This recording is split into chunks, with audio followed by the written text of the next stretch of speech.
The Restoration Druid is a proactive healer with a high risk, high reward gameplay style through its ability to shapeshift into various animal forms to adapt to whether you want to increase your own damage, healing, or survivability. This class is a great choice if you enjoy having high mobility and little downtime as you upkeep buffs, debuffs, and look to always be one step ahead in combat encounters. Okay, so the first step to understanding how to best utilize our class and learn it is to understand our mastery. So for Resto Druid, we have Harmony. Your healing is increased by X% for each of your restoration heal over time effects on the target.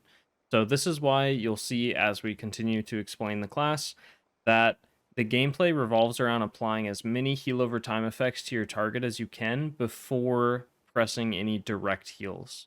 So heal over time effects are going to do less healing up front, but they're going to make our direct heals heal for more, since for every single heal over time effect we have on someone, that direct heal is going to do more and more healing, which is what allows our direct heals to be potent in the first place. So next up, we're going to go ahead and break down the different spells into different categories. So we're going to categorize our spells to help simplify the idea behind what spells do what. So first off, since we're a healer, we're going to talk about healing stuff. So I'm going to break the healing spells into sustain healing spells and burst healing spells. Sustain healing spells are spells that you're going to want to cast frequently to keep people alive consistently. It's the buttons you're going to be pressing the most. So if you're, planning your hotkeys or putting them on your bar somewhere, these are the spells that you're going to want to have the most access to. And these spells are going to be Life Bloom, Efflorescence, and Rejuvenation. So Life Bloom is just we just put it on a party member, and it will apply like a 13-second heal over time on them. And this does a substantial amount of healing. This is probably our biggest single target heal. And you can ignore the beeps in the background. It's just a weak aura that I have, so it'll make some noises here and there. But Life Bloom, you're going to pretty much keep this on whoever's taking the most damage, which is generally going to always be the tank. So this usually goes on the tank. And then the next spell we have is Efflorescence. So Efflorescence, very similar to Life Bloom. You can see the timer over here on the right. It's going to put a 30-second field on the floor that cannot move, but while standing in this field, players are healed for a moderate amount of health. So with Efflorescence, it's very similar to Life Bloom. I like to categorize these two spells together. So it is always have Life Bloom and Efflorescence active. Just as a generalized rule while you're getting used to Resto Druid, these are your two most important spells to keep active at all times.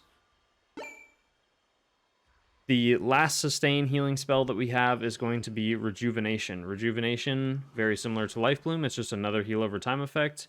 And this one can be applied to multiple targets. So Life Bloom, something I forgot to mention, it can only be applied to one target at a time. If I switch which target it's on, it takes it off the previous target and puts it on the new one.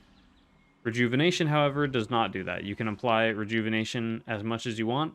The only thing is you can't apply it to the same person more than once. So if I apply it to myself, all it does is just refresh the timer on Rejuvenation. It doesn't actually do any extra healing or anything like that. It will remain, like right here, you can see it ticking for 1,200, 1,300-ish. So if I just reapply it, it will keep doing that exact same amount of healing. It doesn't add anything in addition to it. The only reason it's popping up with a higher number is because it was critting. So those are our sustain healing spells. We have Life Bloom, Efflorescence, Rejuvenation. Always keep those active, and Rejuvenation is the spell that you will always default to pressing first when you're going to heal somebody. Next up, we have our burst healing spells. So these are going to be spells that you're going to want to use more in... You could think of it as more in emergency situations where the group needs more healing or one person needs more healing, and the Life Bloom, Efflorescence, Rejuvenation combination is not enough to keep them alive, and you need to put more healing into them. So these are going to be Regrowth, Wild Growth, and Swift Mend.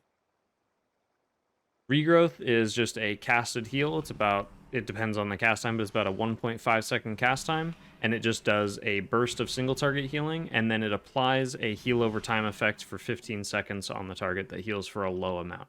There you can see it ticking for about 300. Wild Growth is another cast spell, so this is going to be also a 1.5 second cast time, and it applies a heal over time to your target and also 4 nearby targets that are injured. It will prioritize people that are injured. It's a smart heal.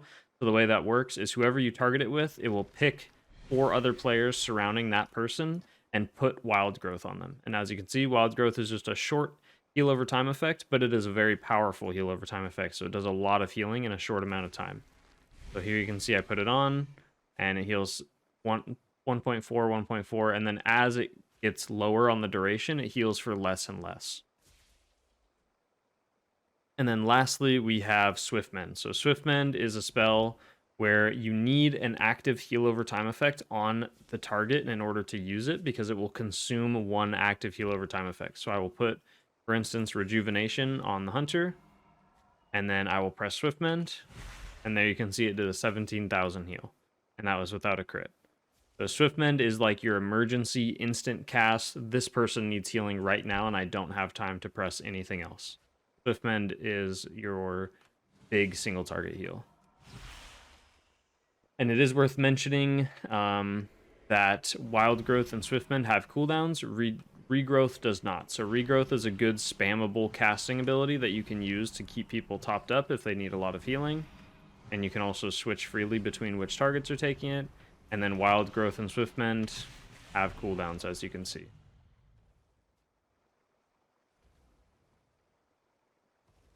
Alright, next up we have our utility spells. So first off, we have our external cooldown. This is going to be something that we use to reduce damage taken on a target. Again, this will be usually used on the tank, but it can also very much be used on any other player taking a significant amount of damage. So this is Ironbark. It's going to be about like a 1.5 minute cooldown, and it just applies a buff for 10 seconds that will reduce all damage taken by 20% and increase our heal over time effects by 20% on that person for the duration. The main thing, the heal over time effects is okay, like it's nice to have, but the main thing we're using this ability for is to reduce their damage taken. So when we know someone's going to take damage, or if we already see them taking a lot of damage, we want to be using Ironbark on them, especially because it's such a low cooldown. 1.5 minutes really isn't that long, so pressing it as much as possible is definitely ideal. Next up, we have Remove Corruption. This is our class's cleanse spell. The reason you hear the hiccup noise right there is because it's just a weak aura that tells me that it didn't cleanse anything and that it didn't go on cooldown. So this will cleanse as a Resto Druid. We will be able to cleanse magic debuffs, curse debuffs, and poison debuffs. So that's what we use this for. And then if it successfully cleanses something, it will put the ability on an 8-second cooldown. Also, if the target has multiple debuffs, so say they have a magic and a curse debuff on them, it will cleanse both of them. It will just cleanse everything on the target that is magic, curse, and poison. Alright, and then lastly we have Soothe, which Soothe is an ability where we use it on the target and it will dispel any enrage effects on the target. So enrage effects are things that usually mobs will, like certain creatures will do or something that will increase their damage done, and we can use Soothe to then remove that buff off of the target. And then lastly, we have our damage spells. So our 3 damage spells are going to be Moonfire, Sunfire, and Wrath. So Moonfire and Sunfire are damage over time effects, as you can see here on these target frames. And they are going to basically just, you apply them once, and then they will deal damage until they expire. And again, just like our heal over time effects, if we press them again, they will not do any extra damage. They will just refresh their duration. Moonfire, however, does have a direct damage component to it, so if you do spam it, it does do damage when it reapplies. But it's not something that you ideally want to do, because it does cost a decent amount of mana to sit here and spam these. And then Wrath is just a quick 1.5 second cast that costs almost no mana and will just send a moderate amount of damage at the target and hit them. All right, now we'll talk about our basic healing rotation and our basic damage rotation. So our basic healing rotation, first things first, upkeep the two spells that I talked about at the beginning, Life Bloom and Efflorescence. This is the number one thing on the class to make sure you're doing as a Resto Druid. So Life Bloom on the target of our choice, and then keep Efflorescence on the ground and keep it up as much as possible. While we have these, so I'm going to keep these going while I keep talking, and we're going to make sure they don't fall off.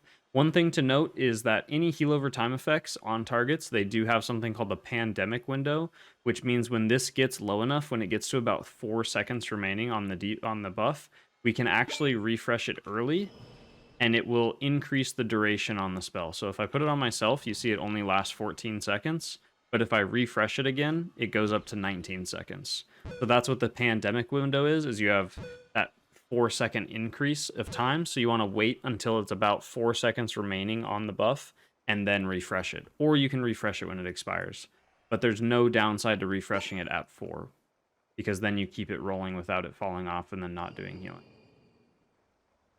And then with Efflorescence, it's actually the opposite, where there is no pandemic window because it's not technically a heal over time effect. It's like a just a duration, like a effect on the ground that has a duration. So we actually want to wait until Efflorescence fully expires before we refresh it, ideally, unless we're trying to move it, because it's a spell that can't move. So if we, move out of it or something and we need to reposition it, yeah, it's totally fine to refresh it early. Otherwise, try to wait until it expires before you move it or refresh it. Okay, so upkeep spells. So now I'm going to keep these going. So we have our upkeep spells, Life Bloom and Efflorescence. Next up, we want to be pressing Wild Growth. This is going to be our default heal that we usually press as just okay, the group's taking damage, so we're going to press Wild Growth. This is going to be in Raid and Mythic Plus content. Doesn't matter which content you're doing. This healing rotation and damage rotation that I'm showing is going to be useful for both. So same idea, Life Bloom, keep Efflorescence up, and then whenever Wild Growth is off cooldown, we can go ahead and press it. It's our most efficient heal, even though it costs a decent chunk of mana. It does the most healing for the amount of mana we're putting into it, so it's very, very good to be using. So now we have our upkeep spells. We press Wild Growth on cooldown. Next up, we're going to move into pressing Rejuvenation on people. So now we keep Rejuvenation on everybody. We're keeping Life Bloom up on one target. We're keeping Efflo down on the ground, or Efflorescence. And then we're pressing Wild Growth on cooldown. And then we're just refreshing these Rejuvenations as they get low. And as you can see, it becomes a game of just keeping everything going. So we're keeping our Life Bloom up. We're keeping our Wild Growth on cooldown. We're keeping Rejuvenation refreshed on people once it gets low enough, just like that pandemic window I explained. But you don't want to be refreshing Rejuvenation like this, where they already have it and it's full duration and you're just spamming it. That's not going to do anything. That's when we move into our next step, which is then pressing Regrowth. So if a target still needs more healing after this, after they have Wild Growth, Efflorescence, Life Bloom, and Rejuvenation on them, then you can move into pressing Regrowth. So Regrowth is the spell we press after we've applied a Rejuvenation to somebody. You never want to Regrowth somebody if they don't have a Rejuvenation on them, just as a general rule. So keep Life Bloom going, we keep Efflorescence down on the ground, we keep Wild Growth on cooldown, press Rejuvenation, they still need more healing, we start pressing Regrowths. Now Regrowths does have a heal over time effect on it, but we can actually just spam this. This is totally a fine spell to be able to just press constantly on somebody if they keep needing more and more healing. Because the heal over time effect isn't what we're looking for from Regrowth. It's actually just the initial heal that the spell does. And then lastly, for emergency healing, we're going to press Swift Mend or Nature Swiftness. So Swift Mend is that instant cast heal I talked about. And then Nature Swiftness does the exact same thing. It just makes the next spell, Regrowth, Rebirth, or Entangling Roots, is instant, free, and castable in all forms. So we'll usually use this to just press a quick Regrowth on somebody if our Swift Mend is on cooldown. So that is our healing rotation. Just to run through it one more time as a TLDR, our healing rotation is going to be our upkeep spells. So this is Life Bloom and Efflorescence, keeping those active. Next up, we press Wild Growth on cooldown. Then we Rejuvenation. Then if they still need more healing, we regrowth. And then if we have emergency healing to do, or they still need more healing after that, we press Swift Mend, or we press a Nature Swiftness with a regrowth. And that is the healing rotation, keeping all of our spells going, and then defaulting to Rejuvenation and Regrowth to keep people taking extra damage alive. All right, now we're going to go ahead and move into our damage rotation. So the basic damage rotation that I'm going to show is just very, very simple. It's if you have nothing to do and you feel like contributing damage to the raid or to the dungeon encounter that you're doing, all you're going to do is just press Wrath. You're literally just going to press Wrath over and over until you need to heal again. And then it's like, okay, now I need to do some healing. We'll go ahead and do those same things. Keep Life Bloom, Efflorescence up. We'll press a Wild Growth. Okay, don't need to do any more healing. I'll go ahead and press Wrath again. And then once you get comfortable with this and being able to maintain your spells, your healing spells, while doing damage, then you can start mixing in Sunfire and Moonfire. So we Sunfire, it applies to everything nearby the target, and then Moonfire is just a single target thing. So Moonfire, we'd have to actually switch who we're targeting and cast it on all the targets if there's multiple targets in the dungeon or encounter that we're doing. And then this is all we're doing. And then whenever we have these dots active, we go back to Wrath. And then when the dots are getting low, like see here, they're starting to get low. So now we'll refresh these Moonfires, we'll refresh this Sunfire, and we'll go back to Wrath.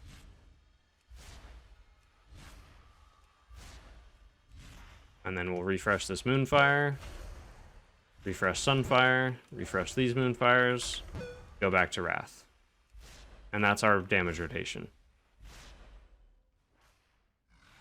Thank you so much for watching, and I hope this was helpful. For more information and more advanced guides and stuff like that, there will be Mythic Plus and Raid guides on the channel. This is just for beginners, so good luck, and if you have any questions, let me know in the comments or join our community Discord that's linked in the description. And thank you to all the patrons who make this channel possible and make me be able to put time into teaching these classes and playing all the healers in World of Warcraft. So thank you so much for watching. Have a good one. See you later.